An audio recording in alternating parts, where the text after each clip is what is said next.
Pakistan marine સિક્યુરિટીની નાપાક હરકત Jakhau બંદરથી 4 boat સાથે 24 માછીમારોનું કર્યું અપહરણ. પોરબંદર અને ઓખાની બોટ જપ્ત. રાજકોટ આઈપીએલ મેચ પહેલા પાટીદાર બતાવ્યો રંગ. હાર્દિકના ફોટાવાળી કાર સાથે જઈ પાટીદારના લગાવ્યા નારા. બેની અટકાયત. પાટીદારને સ્પેશિયલ બેકવર્ડ ક્લાસમાં સમાવેશ. ચર્ચાની અલ્પેશ ઠાકોરની ઊંઘ ઉડી. કહ્યું જો પાટીદારોને એસબીસીનો તો ઠાકોર સમાજને કેમ નહીં. પોદાર અને ખંભાળા ડેમ ખાલી થતા પાલિકાનો આકરો નિર્ણય. પોરબંદર વાસીઓને 3 દિવસે મળશે પાણી. રાજકોટના હોમ ગ્રાઉન્ડ પર ગુજરાત લાયન્સ અને પુણેની ટીમ વચ્ચે આઈપીએલનો જંગ. ધોની અને રૈના એકબીજાને પાછાડવા મેદાને. અને બાબા સાહેબ આંબેડકરની 125મી જન્મ જયંતિ. સૌરાષ્ટ્રના વિવિધ શહેરોમાં બાબાને કરાયા યાદ.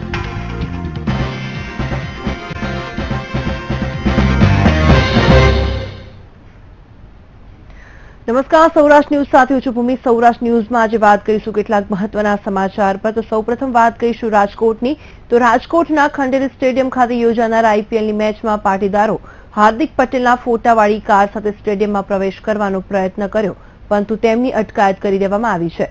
તો બીજી તરફ રાજકોટને વધુ 2 આઈપીએલ મેચ મળી શકે તેવી પ્રબળ શક્યતા છે, કેમ કે પાણીના સંકટ વચ્ચે બોમ્બે હાઈકોર્ટે 30 એપ્રિલ બાદની આઈપીએલની તમામ મેચને મહારાષ્ટ્રની બહાર શિફ્ટ કરવાનો આદેશ પણ આપ્યો છે. મહારાષ્ટ્ર હાલ ભીષણ દુષ્કાળનો સામનો કરી રહ્યું છે, જેથી બોમ્બે હાઈકોર્ટે આદેશ આપ્યો છે. હાઈકોર્ટના આદેશથી ઇન્ડિયન પ્રીમિયમ લીગની આગામી 13 મેચ પર પ્રભાવ પડશે. તો આ તરફ જામનગર મહાનગરપાલિકાની સ્ટેન્ડિંગ કમિટીનો જે એક મહત્વનો નિર્ણય લેવામાં આવ્યો છે. શહેરમાં 10 નવી બસો શરૂ કરવાનો નિર્ણય લેવામાં આવ્યો છે. આ સાથે જ વાત કરીશું ભારતના બંધારણના ઘડવૈયા બાબા સાહેબ આંબેડકરની. તો આજે 125મી જન્મ જયંતિની ઉજવણી કરવામાં આવી હતી.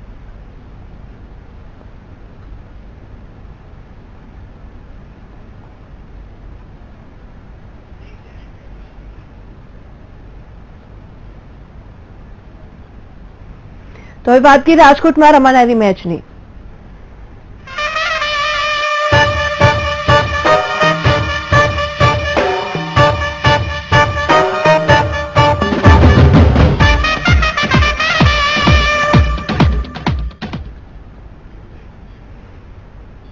તો આગળ વાત કરીએ રાજકોટના ખંડેરી સ્ટેડિયમ ખાતે યોજાનારી પુણે અને ગુજરાત લાયન્સની આઈપીએલ મેચમાં વિરોધ કરવા પહોંચેલા પાટીદારોની પોલીસે અટકાયત કરી છે.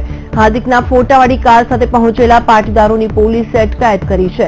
પાટીદારો મેચમાં વિરોધ પ્રદર્શન કરે તે પહેલા તેમને કાર સાથે અટકાવ્યા હતા અને આ કારમાં સુરત પાસના કન્વીનર નિખિલ પટેલ, રાજકોટ પાસના કન્વીનર બ્રિજેશ પટેલ સવાર હતા. જો કે પોલીસે મેચમાં પાટીદારોનું વિઘ્ન ન નડે તે પહેલેથી જ તેમની અટકાયત કરી દીધી હતી. તો આ કાર સાથે પહોંચેલા પાટીદારોએ જય સરદાર જય પાટીદારના સૂત્રો ઉચ્ચાર કરી વિરોધ નોંધાવ્યો હતો અને હાર્દિકને જેલ મુક્ત કરવાની માંગ પણ કરી હતી.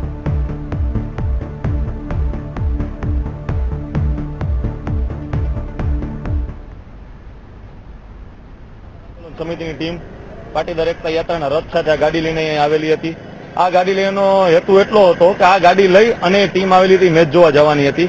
અને આની પહેલાની જયારે હાર્દિક રાજકોટના સ્ટેડિયમમાંથી થયેલી હોય ત્યારે આ ગાડી લઈ જવાનું કારણ એટલું કે આ ગાડીમાં જેની ઉપર રાજદ્રોહનો કેસ લાગેલો છે, જે ખોટા કેસો લગાડવામાં આવેલા છે, જે પાટીદાર યુવાનો શહીદ થયા છે અને જે અમારી પાસની જે ટીમ છે એને આ ગાડીમાં દર્શાવવામાં આવેલી છે. જો આ ગાડી લઈને અમે મેચ જોવા જઈએ તો એની યાદ પણ પાટીદારો વચ્ચે તાજા થાય અને એક માહોલ બંધાય કે પાટીદારો હજી આ હાર્દિક પટેલ અને પાસ સમિતિના કાર્યકરોને ભૂલ્યા નથી. ગત દિવસોમાં પાટીદાર આંદોલન સમિતિ દ્વારા સુરતની અંદર એકતા યાત્રા હતી, એમનો રથ અમે રાજકોટ મુકામે મૂકવા માટે આવ્યા હતા. તો એમની સાથે અમારી હાર્દિકના ફોટાવાળી કાર હતી. તો જ્યારે આજરોજ અમે મેચ છે રાજકોટની અંદર ગુજરાત લાયન્સની, તો ગુજરાત લાયન્સની ટીમને સમર્થન આપવા માટે, એમને સપોર્ટ કરવા માટે અને ભવ્ય રણથી જીતે એમના માટે પાટીદાર અનામત આંદોલન સમિતિ વતી અને હાર્દિક પટેલ વતી અમે સ્ટેડિયમ સુધી જવાનો પ્રયાસ કરશું અને સ્ટેડિયમની આજુબાજુ કારને પણ ફેરવશું અને કોઈ પણ જાતની અનિચ્છનીય ઘટના ન બને એનો અમે તકેદારી રાખશું. રાજકોટ ખાતે ગુજરાત લાયન્સ અને પુણે જાયન્ટ્સ વચ્ચે જે રાત્રે 8 વાગ્યાથી આઈપીએલનો જંગ ખેલાશે અને ગુજરાત લાયન્સની ટીમ પોતાના હોમ ગ્રાઉન્ડ પર પુણેની ટીમને પછાડવા તત્પર બની છે. તો આ તરફ ધોનીના ધુરંધરો પણ ગુજરાત લાયન્સની ટીમને પછાડવા માટે પરસેવો પાડશે. ખંડેરી સ્ટેડિયમ ખાતે યોજાનારી આજની મેચ બિલકુલ રસપ્રદ બની રહેશે, કારણ કે આઈપીએલ સિઝન 9માં પહેલીવાર ગુજરાત લાયન્સની ટીમનો સમાવેશ કરવામાં આવ્યો છે અને ગુજરાતના ખેલાડીઓ તેમની બીજી મેચ રાજકોટના હોમ ગ્રાઉન્ડ પર રમવાના છે. ખાસ કરીને આ મેચમાં કોઈ મુશ્કેલી ન પડે તે માટે પોલીસે પણ ચાંપતો બંદોબસ્ત ગોઠવી દીધો છે. મેચમાં પાટીદાર ફેક્ટરી સહિત અનેક પાસાઓ અસર ન કરે તે માટે પોલીસ પહેલેથી જ સુરક્ષા વ્યવસ્થા સઘન કરી દીધી છે. जो हम खेलते हैं लास्ट गेम हमने अच्छा स्टार्ट किया और गुजरात में पहला मैच है हमारा आईपीएल का, तो बहुत एक्साइटमेंट है अंदर. और सबसे अच्छी बात है कि होम क्राउड के सामने खेलेंगे तो सपोर्ट होगा हमारे लिए. दूसरी टीम आएगी तो उनको थोड़ा प्रेशर फील होगा, बट एमएस एक ऐसा कैप्टन है उसको हर जगह सपोर्ट मिलता है. बट हमारी टीम में ऐसे क्वालिटी प्लेयर्स है जिन्होंने वो रिस्पेक्ट मिला है उनको फैन से. तो it will be interesting game tomorrow and we all are looking forward to it. Gujarat લાયન્સના ખેલાડીઓની વાત કરવામાં આવે તો કેપ્ટન રૈનાની આગેવાનીમાં Jadeja, bravo, મેકુલમ, Faulkner, Smith, Pravinkumar, Dinesh Kartik, ડેલસ્ટેન સહિતના ખેલાડીઓ મેદાને ઉતરશે.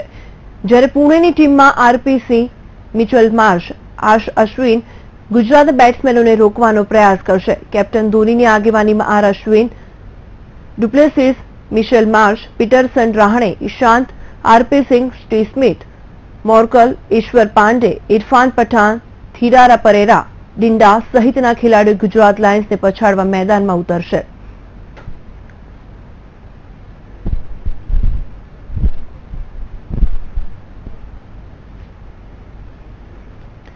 રાજકોટને વધુ 2 આઈપીએલ મેચ મળી શકે તેવી પ્રબળ શક્યતા છે, કેમ કે પાણીના સંકટ વચ્ચે બોમ્બે હાઈકોર્ટે 30 એપ્રિલ બાદની આઈપીએલની તમામ મેચને મહારાષ્ટ્રની બહાર શિફ્ટ કરવાનો આદેશ આપ્યો છે. મહારાષ્ટ્ર હાલ ભીષણ દુષ્કાળનો સામનો કરી રહ્યું છે, જેથી બોમ્બે હાઈકોર્ટે આદેશ આપ્યો છે. હાઈકોર્ટના આદેશથી ઇન્ડિયન પ્રીમિયર લીગની આગામી 13 મેચ પર પ્રભાવ પડશે. તેમજ ટુર્નામેન્ટની ફાઇનલ પણ મહારાષ્ટ્રમાં આયોજિત નહીં કરી શકાય અને તેનો લાભ રાજકોટને મળી શકે તેમ છે.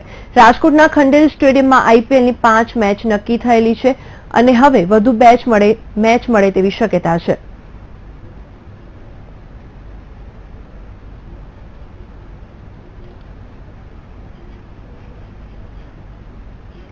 તો આગળ વાત કરીએ અનામતનો લાભ મેળવવા માટે છેલ્લા 9 મહિનાથી આંદોલન કરતા પાટીદારો સ્પેશિયલ બેકવર્ડ ક્લાસમાં સમાવવામાં આવે તેવી શક્યતા છે. આગામી 3 દિવસમાં સરકાર તેની જાહેરાત કરી શકે છે એવી ચર્ચાએ પાટીદારોમાં જોર પકડ્યું છે, જેનાથી આંદોલન પર પૂર્ણ વિરામ લાગી જશે. જો કે આ વાતને સત્તાવાર કોઈ સમર્થન મળ્યું નથી. તો બીજી તરફ ઓબીસી નેતા અલ્પેશ ઠાકોરે પણ પોતાની માંગને વધુ પ્રબળ બનાવી છે અને ઠાકોર સમાજને પણ પાટીદાર સાથે સ્પેશિયલ બેકવર્ડ ક્લાસમાં સમાવવામાં આવે તેવી ચીમકી ઉચ્ચારી છે.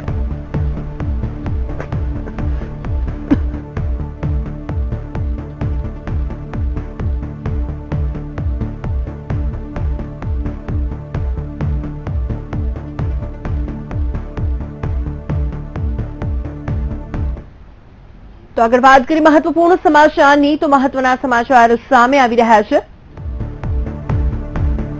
રાજકોટમાં જે ગુજરાત લાયન્સ અને પુણે વચ્ચે જે આઈપીએલ મુકાબલો થઈ રહ્યો છે, પુણે ટોસ જીત્યો છે, પ્રથમ બેટિંગ કરવાનો નિર્ણય લીધો છે પુણે અને જે ગુજરાત લાયન્સ વચ્ચે જે મેચ રમાઈ રહી છે, આઈપીએલ મેચ જે રાજકોટમાં રમાઈ રહી છે, ગુજરાત લાયન્સ અને પુણે વચ્ચે આજે જે મુકાબલો યોજાવાનો છે, પુણે ટોસ જીતી લીધો છે અને પ્રથમ બેટિંગ કરવાનો નિર્ણય લીધો છે. રાજકોટમાં જે મેચ યોજાઈ રહી છે આઈપીએલ 9ની ગુજરાત લાયન્સ અને પુણે વચ્ચે જે મુકાબલો થવાનો છે, પુણે ટોસ જીતી લીધો છે અને પ્રથમ બેટિંગ કરવાનો નિર્ણય લીધો છે.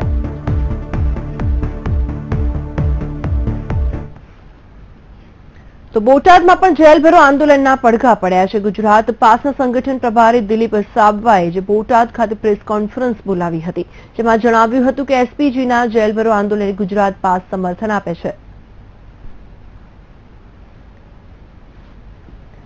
ગુજરાતની અંદર જ્યારે અનામત આંદોલન ચાલી રહ્યું છે ત્યારે હાર્દિકને છોડાવવા અને અનામત મેળવવા માટે આગામી સમયની અંદર એસપીજી ગ્રુપે જે જેલભરોનો કાર્યક્રમ આપ્યો છે એમાં અગાઉ પણ એને કીધેલું છે પાટીદાર અનામત આંદોલન સમિતિ ગુજરાત જે આંદોલન છેલ્લા 4-5 મહિને 7 મહિનેથી ચલાવી રહ્યું છે તે એસપીજીના જે કાર્યક્રમ છે એના સંપૂર્ણ રીતે સમર્થન આપે છે અને જ્યાં પણ એસપીજીના કાર્યક્રમો થશે એમાં પાટીદાર અનામત આંદોલન સમિતિ સંપૂર્ણ સમર્થન આપશે અને અમારા યુવાનો ત્યાં જશે.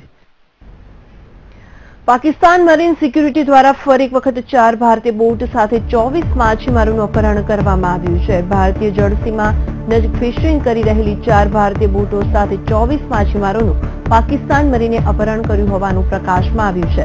અપહરણ કરાયેલી 4 બોટોમાંથી 2 બોટ પોરબંદરની અને 2 બોટ ઓખાની હોવાનું જાણવા મળ્યું છે.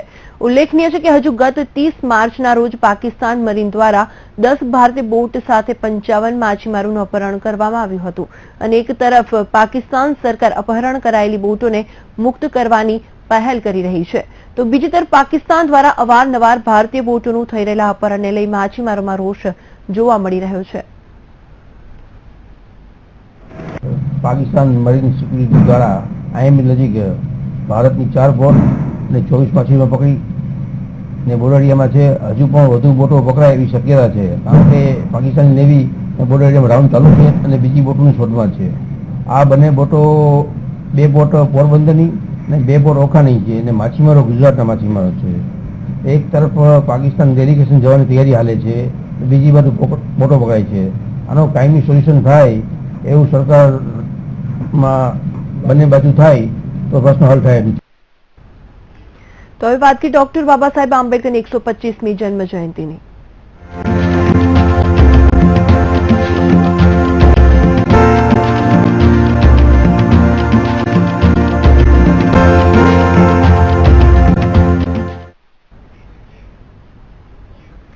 ડોક્ટર બાબા સાહેબ આંબેડકરની 125મી જન્મ જયંતિ નિમિત્તે અમદાવાદ સહિત રાજ્યભરમાં વિવિધ કાર્યક્રમો થઈ રહ્યા છે. ત્યારે ઓબીસી એકતા મંચ તરફથી એક રેલીનું આયોજન કરવામાં આવ્યું છે, જેમાં ઓબીસી એકતા મંચના પ્રમુખ અલ્પેશ ઠાકોરે રેલીને લીલી ઝંડી આપી હતી. થોડા દિવસ પહેલા અલ્પેશ ઠાકોરે ખંભાતના અખાતમાં બાબા સાહેબ આંબેડકરની 192 મીટર ઊંચી ભવ્ય પ્રતિમા બનાવવાની માંગ કરી હતી, જેમાં તે ગુજરાતના તમામ સાંસદ સભ્યો અને ધારાસભ્યોની સમર્થન લેવામાં આવશે તેવી વાત કરી હતી, જેમાંથી 4 સાંસદ સભ્યો અને 9 ધારાસભ્યોના સમર્થન મળ્યા છે. મીટર માટે ખંભાતના અખાતમાં બાબા સાહેબ આંબેડકરનું એક ભવ્ય સ્ટેચ્યુ બને એના માટે જે અમે સમર્થન માંગતા પત્રો લખ્યા હતા ધારાસભ્યશ્રી અને સંસદ સભ્યોને, એમાંથી નવાઈ એ લાગે છે અમને કે જે ધારાસભ્યો જે સંસદ સભ્યો આ પછાતના નામે મત લઈ આવ્યા, જે બાબા સાહેબ આંબેડકરની દુહાઈ આપીને મતો લઈ આવ્યા અને આ પછાતના હકોનું રક્ષણ કરવાની વાતો કરીને જે મતો લઈ આવ્યા એ લોકો ને બાબા સાહેબ આંબેડકરમાં શ્રદ્ધા ઓછી હોય એવું દેખાય છે અમને. દેશભરમાં ડોક્ટર બાબા સાહેબ આંબેડકરની 125મી જન્મ જયંતિની ઉજવણી કરવામાં આવી રહી છે, ત્યારે ભુજ ટાઉન હોલ ખાતે ભુજ વિકાસ સત્તા મંડળ દ્વારા ડોક્ટર બાબા સાહેબ આંબેડકરની પૂર્ણ કદની પ્રતિમાનું અનાવરણ કરવામાં આવ્યું હતું. 10 લાખના ખર્ચે ડોક્ટર બાબા સાહેબ આંબેડકર પ્રતિમા મુકાયા બાદ રાજ્યમંત્રી તારાચંદ છેડાના હસ્તે પ્રતિમાનું અનાવરણ કરવામાં આવ્યું હતું.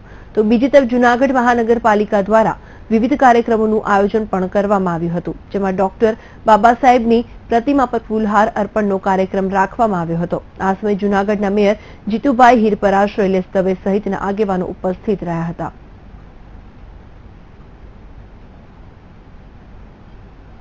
આજે ડોક્ટર બાબા સાહેબ આંબેડકરની 125મી જન્મ જયંતિ નિમિત્તે અમરેલીના ચલાલા ગામે એક રેલીનું આયોજન કરવામાં આવ્યું હતું. આ રેલીમાં 3 થી 4 હજાર જેટલા લોકો જોડાયા હતા. રેલી શહેરના મુખ્ય માર્ગો ઉપર ફરી હતી. સમગ્ર દલિત સમાજના લોકો તેમજ અન્ય દલિત ભાઈઓ આ રેલીમાં જોડાયા હતા.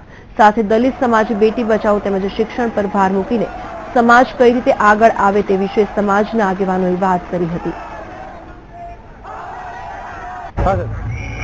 आज 125वीं बाबा साहेब की जन्मजयंती 1891 में दलितों गैरदीवा नहीं पण समग्र देशना समाजना गैरदीवा थया જ્યારે બાબા સાહેબનો જન્મ થયો ત્યારે મધ્યપ્રદેશના મહુ ગામની અંદર એક ગરીબ પરિવારમાં જ્યારે બાબા સાહેબનો જન્મ થયો ત્યારે આજે દેશના ભારત રત્ન ડોક્ટર આંબેડકર અને દલિતોના મસીહા જેની જન્મ જયંતિ નિમિત્તે અમરેલી જિલ્લાના ચલાલા શહેરમાં આજે જન્મ જયંતિ ઉજવાઈ રહી છે. તેના ભાગરૂપે આજે સર્વ જ્ઞાતિ ચલાલા શહેર તેમજ આજુબાજુના ગ્રામ્ય વિસ્તારના તમામ દલિત ભાઈઓ તેમજ સર્વ જ્ઞાતિના ભાઈઓ જે સાથ સહકાર આપ્યો તે બદલ ખૂબ ખૂબ આભાર તેમનો. અને આગામી સમયમાં બેટી બચાવો, શિક્ષણ તેમજ ભવિષ્યમાં પછાત જ્ઞાતિને પૂરેપૂરો સહકાર સરકાર તરફથી તે મળી રહ્યો છે. ભાવનગરની ભડિયાદ પીરની પદયાત્રાને વિદાય આપવા આવેલા કોંગ્રેસ નેતા શક્તિસિંહ ગોહિલે મુસ્લિમ બિરાદરોને શુભકામના પાઠવી હતી અને પીર મહમદ શાહની દરગાહ પર ચાદર ચડાવી હતી. ત્યારબાદ ભડિયાદ પીરની પદયાત્રાને પ્રસ્થાન કરાવી હતી. ભડિયાદ પીરની પદયાત્રા છેલ્લા 37 વર્ષથી યોજાઈ છે, જેમાં મોટી સંખ્યામાં હિન્દુ તેમજ મુસલમાન લોકો જોડાય છે. ભાવનગરની બાપુની વાડીથી બળિયાદ દરગાહ સુધી હિન્દુ અને મુસ્લિમ બધાની આસ્થાનું આ કેન્દ્ર છે અને 37 વર્ષથી પગપાળા ભાવનગરથી નીકળીને ભડિયાદ સુધી આસ્થા સાથે હિન્દુ અને મુસ્લિમ બધા જોડાતા હોય છે. ત્યારે હું મારી શુભકામનાઓ રાજકોટમાં ડોક્ટર બાબા સાહેબ આંબેડકરની 125મી જન્મ જયંતિની ધામધૂમથી ઉજવણી કરવામાં આવી હતી. આથી સિવિલ હોસ્પિટલના ચોક ખાતે દલિત સમાજ દ્વારા ડોક્ટર આંબેડકરની પ્રતિમાને ફૂલહાર અર્પણ કરવામાં આવ્યા હતા. આ સાથે આંબેડકર જયંતિ નિમિત્તે નિબંધ સ્પર્ધા અને વક્તૃત્વ સ્પર્ધા યોજાઈ હતી. દલિત સમાજ દ્વારા જય ભીમના નારા સાથે આંબેડકર જયંતિની ઉજવણી કરવામાં આવી હતી.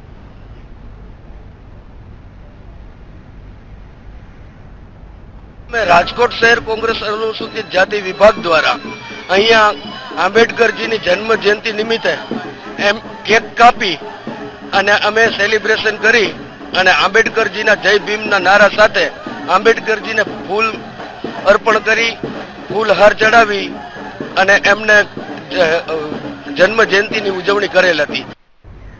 આજે બાબા સાહેબ આંબેડકરની 125મી જન્મ જયંતિ છે અને દેશભરમાં અનેક રીતે કાર્યક્રમો કરીને તેની ઉજવણી થઈ રહી છે.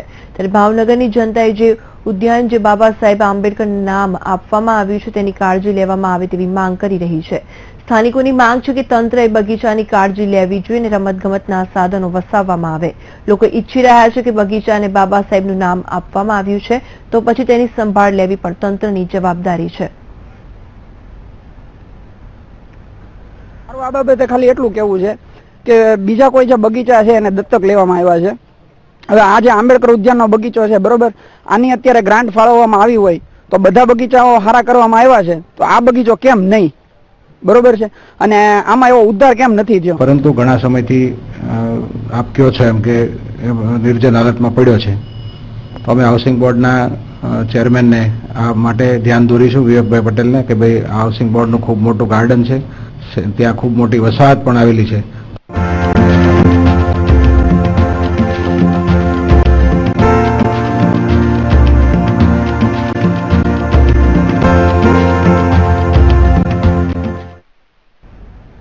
અને સમાચાર પર નજર કરીશું બ્રેક બાદ.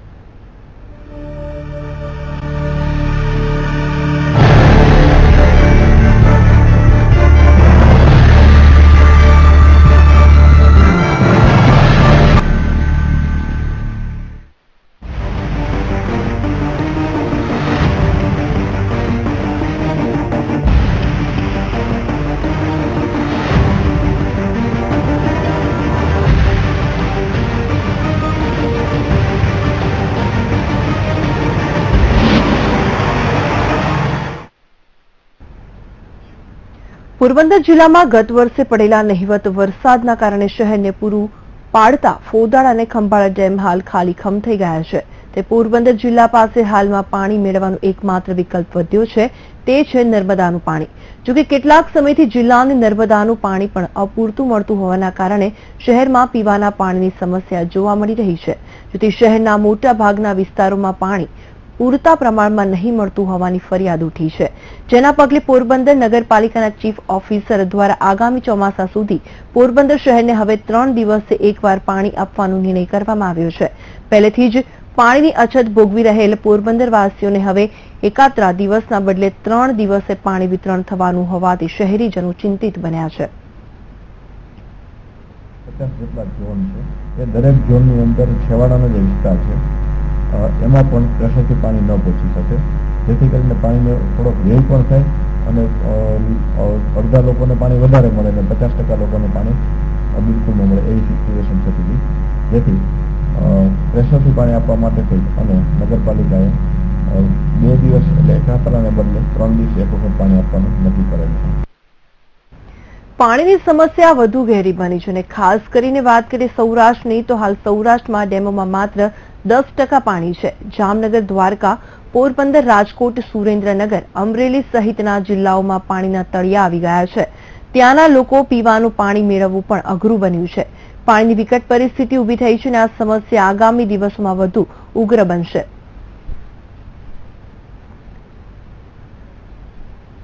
અને સમાચાર પર નજર કરીશું બ્રેક બાદ.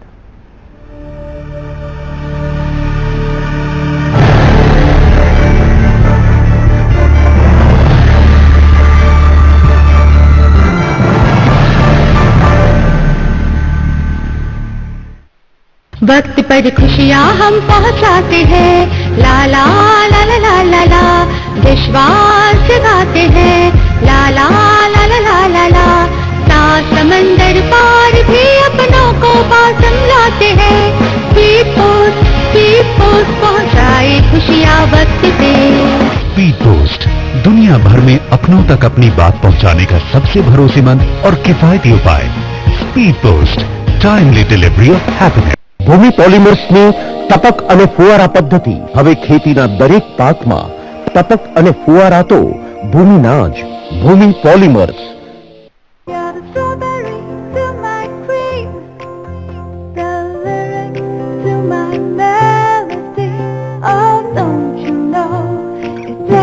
बाहर क्रीमी बटरस्कॉच, अंदर यमी चॉकलेट फज, नया फ्लिंगो बटरस्कॉच चोको क्रंच। हो गया ना फ्लिंगो? एक्शन। अरे सर को एसिडिटी हो गई थी। ये लो सोडा जी। एसिडिटी से तुरंत राहत।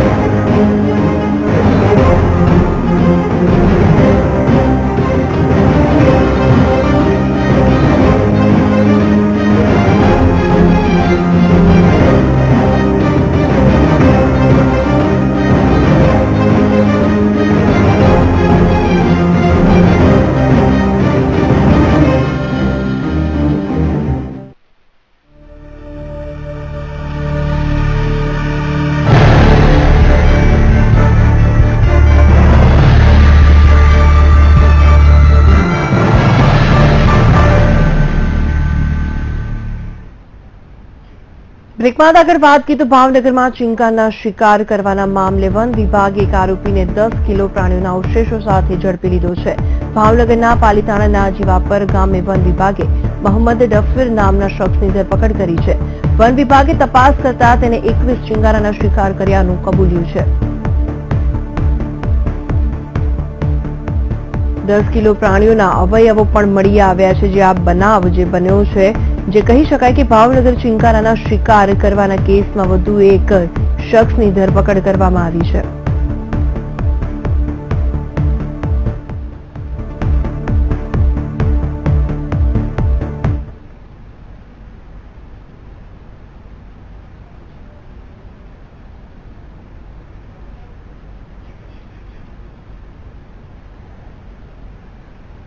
તો વાત કરીએ સુરેન્દ્રનગરની, તો સુરેન્દ્રનગર જિલ્લામાં લૂંટ અને ચોરીના બનાવો વધી રહ્યા છે. ત્યારે સાયલા તાલુકાના નોલી ગામે લૂંટ ચલાવનાર વધુ 4 આરોપીને પોલીસે ઝડપી પાડ્યા છે.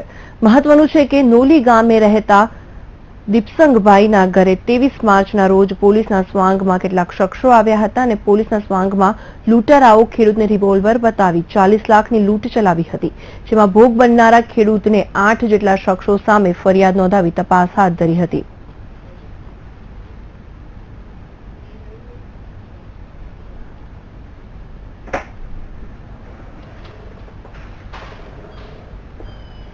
વાત કરીએ જામનગરની, તો જામનગર મહાનગરપાલિકાની સ્ટેન્ડિંગ કમિટીમાં એક મહત્વનો નિર્ણય લેવામાં આવ્યો છે. શહેરમાં 10 નવી બસો ફરી શરૂ કરવાનો નિર્ણય લેવામાં આવ્યો છે.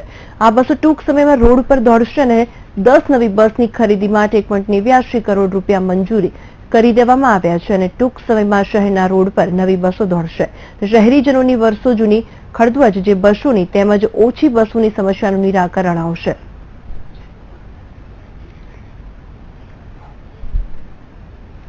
સરકાર દ્વારા રોજ અવનવા કાર્યક્રમો રાખવામાં આવે છે અને લોકોને પૂરતી સુવિધાઓ મળી રહે તે માટે નવી નવી યોજના પણ બનાવાય છે. પરંતુ જૂનાગઢની વિવિધ હોસ્પિટલમાં કરોડોના ખર્ચે તૈયાર થયેલું ઔષધ સોફ્ટવેર કોમ્પ્યુટરના અભાવે ખાઈ રહ્યું છે.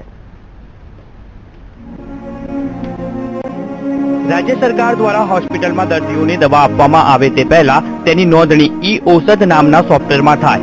આ સોફ્ટવેર માટે સરકારે ₹171 કરોડનો ખર્ચ કર્યો છે. સરકારે એક નવો સોફ્ટવેર આરોગ્ય વિભાગ માટે ખરીદ્યો છે, ઈ ઔષધ નામનો, 171 કરોડના ખર્ચે. અને આ સોફ્ટવેરનો અમલ કરી અને 1 એપ્રિલથી દવા આપવાની સરકારે સૂચના આપેલી છે. પરિસ્થિતિ એવી પેદા થઈ ગઈ છે કે સોફ્ટવેર આવી ગયો છે, અમુક જગ્યાએ કોમ્પ્યુટર પહોંચ્યા નથી, ક્યાં કોમ્પ્યુટર પહોંચ્યા તો ટેબલ અને મશીન નથી, આ પહોંચી ગયા તેનો ઓપરેટર નથી. ને આ બધું હોય તો ઓનલાઈન કનેક્ટિવિટી માટે એને કનેક્શન મળતું નથી. સરકાર દ્વારા આ સોફ્ટવેરની ખરીદી તો કરવામાં આવી છે, પણ હોસ્પિટલમાં સોફ્ટવેર યુઝ કરવા માટે કોઈ કોમ્પ્યુટર જ નથી. ઈ ઔષધિમાં એવું છે કે માનો કે કોઈ પણ દવાઓ ખરીદવાની હોય તો એનું ઈ ઔષધિ થવા માંડ્યું, પછી દવાઓ માનો કે જે તે વોર્ડમાં આપી હોય ઇન્ચાર્જને એનું ચાલુ થઈ ગયું, અને બીજી વસ્તુ કે જેટલી આવક અને જાવક એ સંપૂર્ણપણે દવાનું ઈ ઔષધિમાં થાય છે, પણ જે પેપરમાં અગાઉ આવેલું કે ભાઈ પેશન્ટ સુધી પહોંચે એને થોડો સમય લાગે છે સોફ્ટવેર. હાલ આ સોફ્ટવેર માત્ર કાગળ ઉપર છે અને તેના ઉપર દવાનું વિતરણ કરવામાં આવતું નથી, પરંતુ સુવિધાઓ મળ્યા બાદ તેના ઉપર અમલવારી કરવામાં આવશે. જો કે સરકારે સોફ્ટવેર પાછળ ખર્ચેલા પૈસા સંપૂર્ણપણે પાણીમાં જ ગયા છે, તેમાં કોઈ બેમત નથી. બિપિન પંડ્યા સાથે VTV ન્યૂઝ, જૂનાગઢ.